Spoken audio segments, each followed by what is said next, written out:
오늘은 창세기 2장 21절에서 23절까지의 말씀을 가지고 함께 의미를 나눠보겠습니다.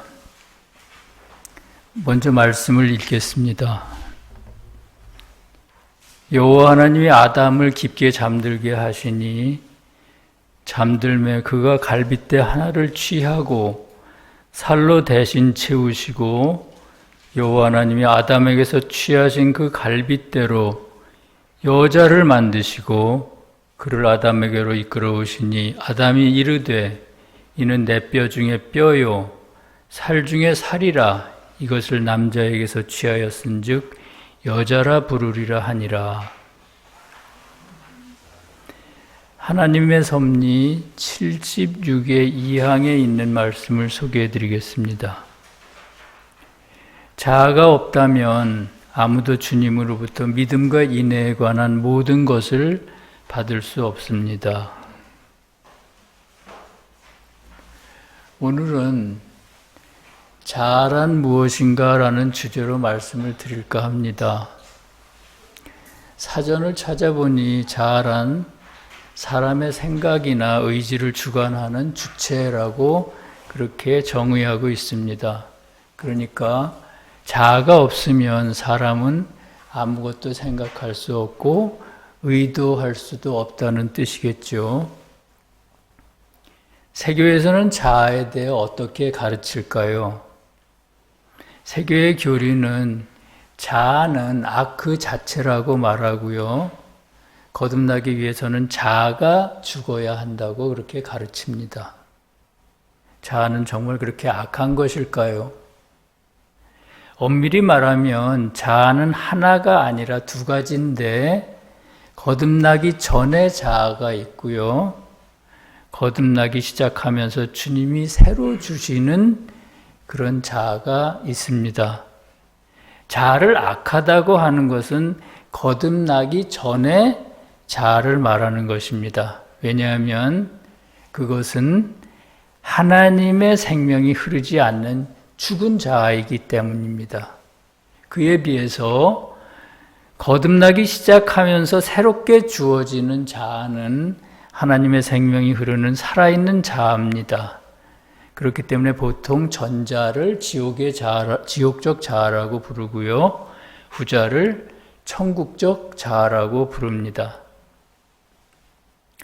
사람이 지옥적 자아의 상태에 있을 때는 모든 것들을 자기 마음대로 하려고 하고요. 누구의 간섭도 받지 않으려고 하며 심지어 주님의 손길조차 거부합니다. 그러므로 거듭나기 위해서는 지옥적 자아를 버리고 주님으로부터 천국적 자아를 받아야 합니다. 그렇다면 주님은 왜 인간에게 자아라는 것을 주셨을까요? 자아는 인간을 독립적인 존재로 만드는 데 꼭 필요한 일종의 자발성 같은 것입니다. 주님은 인간을 당신에게 종속된 기계와 같은 존재로 만드시지 않으셨습니다. 어떻게 만드셨을까요, 그러면? 스스로 생각하고 판단해서 주님을 선택하고 주님을 믿고 그렇게 사랑하는 존재로 만드셨습니다. 다시 말하면 독립적인 존재로서 주님과 대화하고 주님께 받은 사랑을 다시 주님께 돌려드리는 그런 존재로 만드신 것입니다. 그러므로 주님의 창조하신 만물 가운데 인간 말고는 어느 누구에도 자아가 없습니다.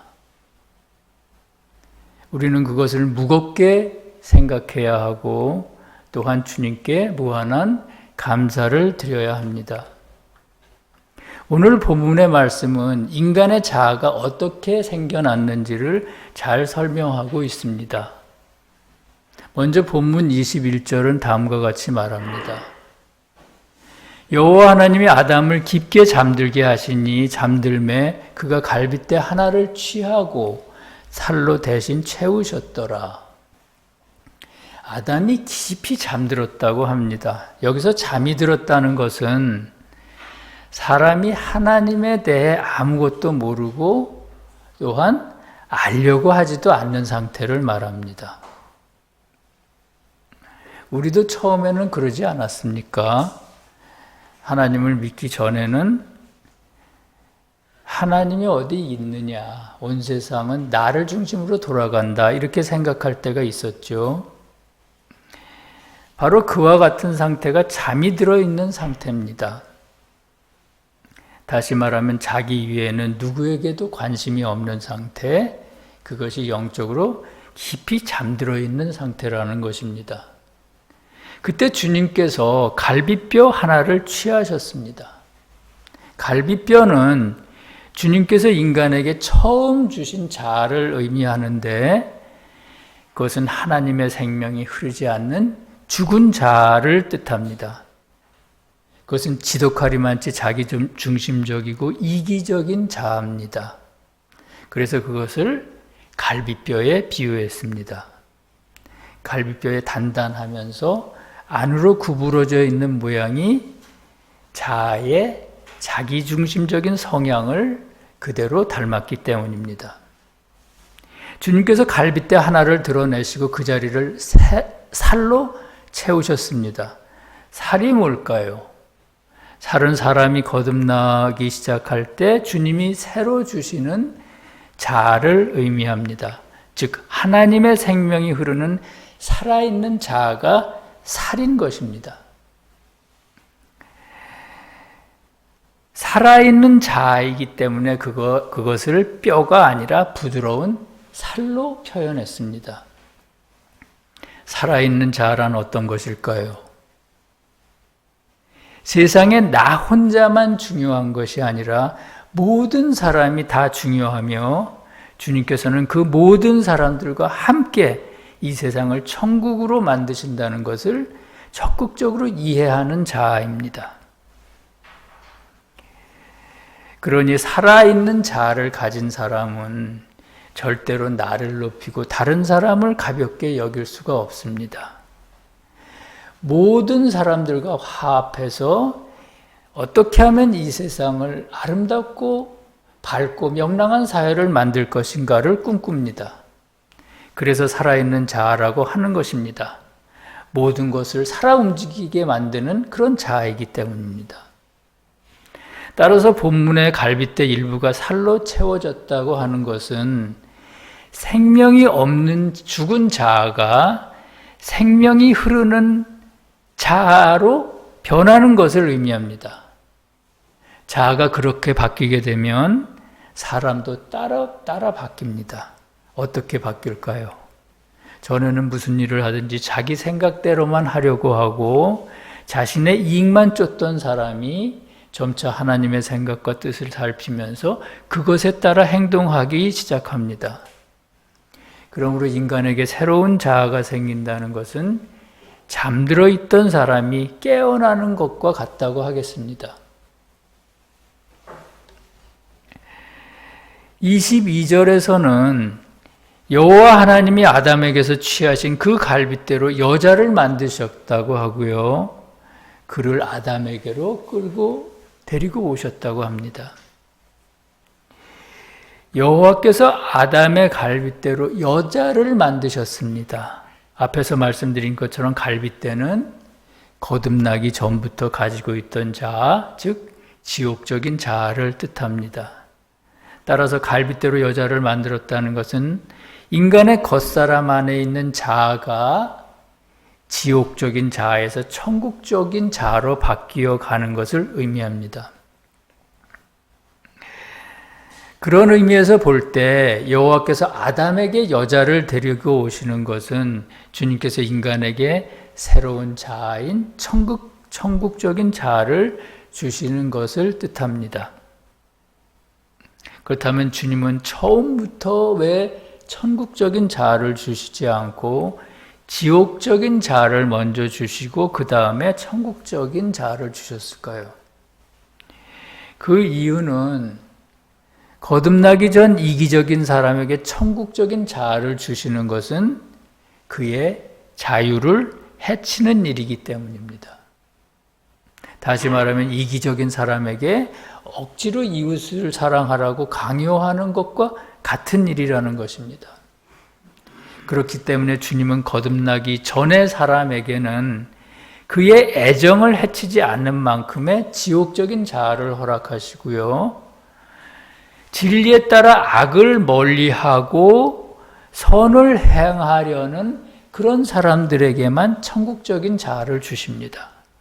그러니까 우리가 천국적인 자아를 받기 위해서는 진리에 따라 악을 멀리하고 선을 행하려는 노력을 자발적으로 해야 된다는 것입니다. 여호와께서 아담에게 여자를 데려가셨을 때 아담이 이르기를 이는 내 뼈 중에 뼈요 살 중에 살이라 이것을 남자에게서 취하였은즉 여자라 부르리라 이렇게 말했습니다. 아담이 여자를 가리켜 이는 내 뼈 중에 뼈요 살 중에 살이라고 했습니다. 이 말은 주님께서 인간의 겉사람 안으로 새로운 자아를 보내주실 때 그때 겉사람 안에 자아의 상태를 나타냅니다. 즉 겉사람 안에 천국적인 자아와 지옥적인 자아가 함께 있는 것을 의미한다는 것입니다. 왜냐하면 앞에서도 말씀드렸지만 뼈 중에 뼈는 겉사람 안에 본래 있던 지옥적인 자아를 의미하고요. 살 중에 살은 주님께서 속사람을 통해 새로 주신 천국적인 자아를 의미하기 때문입니다. 거듭나는 동안에는 겉사람 안에 선과 악이 공존합니다. 그와 마찬가지로 거듭나는 동안 겉사람 안에는 천국적인 자아와 지옥적인 자아가 공존합니다. 그래서 어느 때는 지옥적인 자아가 천국적인 자아를 누르고 올라서고 어느 때는 천국적인 자아가 지옥적인 자아를 누르고 올라섭니다. 천국적인 자아가 지옥적인 자아를 영원히 누를 때 인간은 완전히 거듭나게 됩니다. 본문의 아담이 이것을 남자에게서 취하였은즉 여자라 부르리라 라고 말하는 것은 사람이 천국적인 자아를 통해 거듭난 상태를 나타냅니다. 한글 성경에는 여자라고 되어 있는데 그것은 잘못된 번역이고요. 올바른 번역은 아내입니다. 그러면 남자는 누구고 아내는 누굴까요? 남자는 여기서 속사람을 뜻하고요. 아내는 겉사람의 자아를 뜻합니다. 겉사람의 자아를 뜻하기는 하는데 아내라고 할 때는 특별히 속사람의 가르침에 적극적으로 순종하고 따르는 그런 자아를 의미합니다. 그러므로 이 말은 아내가 남편을 섬기는 것처럼 겉사람의 자아가 속사람을 섬긴다는 뜻이며 그러므로 속사람과 겉사람이 완전하게 결합해 하나가 된 것을 의미합니다. 속사람과 겉사람이 완전한 결합이란 어떤 걸까요? 주님이 속사람을 통해 보내주시는 선과 진리의 가르침에 겉사람이 완전히 복종하고 따르는 것입니다. 그러므로 그것은 완전히 거듭나는 것을 의미합니다. 그러니까 이것을 남자에게서 취하였은즉 여자라 부르리라 이렇게 말하는 것은 완전히 거듭난 것, 주님이 주시는 천국적인 자아를 통해서 완전히 거듭나는 것을 의미합니다. 왜냐하면 여기서 이것이라고 할 때 이것은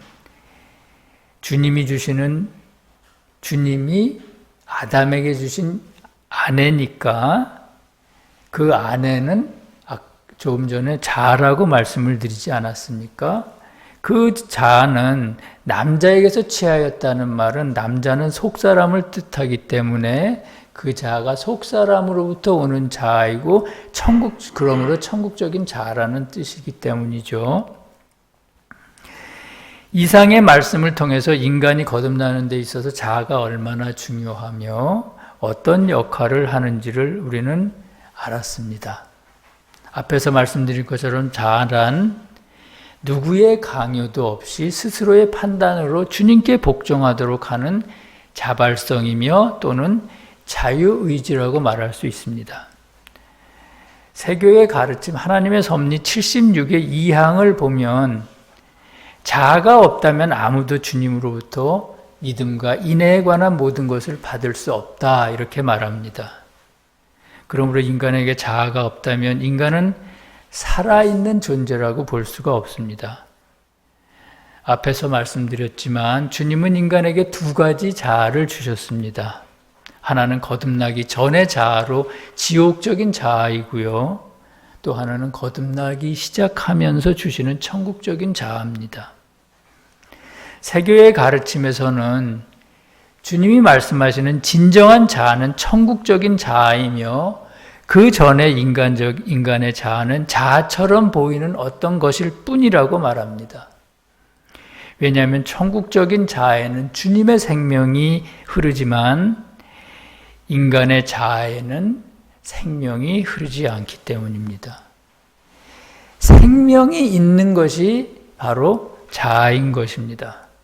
주님께서는 인간이 스스로의 생각과 의지로 지옥적인 자아를 딛고 천국적인 자아를 선택하기를 원하십니다. 세상에 사는 동안 주님께서 주신 자유를 선용하여 부단히 천국적인 자아를 획득해 나가야 하겠습니다. 그것이 바로 주님과 하나가 되어 영원히 사는 일이며 영원한 자유와 평화를 얻는 길입니다. 여호와께서 이 뼈들에게 이같이 말씀하시기를 내가 생기를 너희에게 들어가게 하리니 너희가 살아나리라. 아멘. 함께 기도하시겠습니다.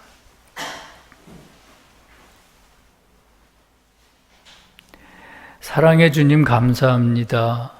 오늘은 인간의 자아에 대해 배웠습니다. 자아가 없으면 인간은 생명이 없는 존재와 같고 주님과 영원히 결합할 수가 없음을 배웠습니다. 저희로 하여금 자신을 강제하여 주님을 믿고 사랑하도록 하는 그런 자아를 가지게 하옵소서. 주님만이 진정한 자아를 가지고 계시며 우리 인간은 주님의 자아인 천국적 자아를 받는 그릇임을 확실히 알게 하옵소서. 주님, 악을 행하는 것이 고의적으로 악을 행하는 것뿐만 아니라 선을 행해야 할 때 행하지 않는 것임을 알게 하옵소서. 주님, 에스겔 선지자가 마른 뼈가 가득한 골짜기에서 뼈들 위에 살과 힘줄이 덮여 살아나는 것을 본 것처럼 이 교회에도 그런 기적과 같은 주님의 역사가 일어나기를 원합니다. 모든 안일함을 뒤로하고 이제는 일어서 걷게 하시고 걸었던 사람은 힘차게 뛰어가게 하시옵소서. 더 이상 악을 두려워하지 않게 하옵소서. 악은 빛이 있으면 사라지는 그림자와 같은 것이며 스스로는 아무 힘이 없다는 것을 분명히 알게 하옵소서. 그러기 위해서 물질이나 세상의 것들에 휘둘리지 않아야 하겠사오니 주님, 저희 성도들을 지켜주시옵소서. 나라와 권세와 영광이 우리 주 예수 그리스도께 영원히 있사옵나이다. 아멘.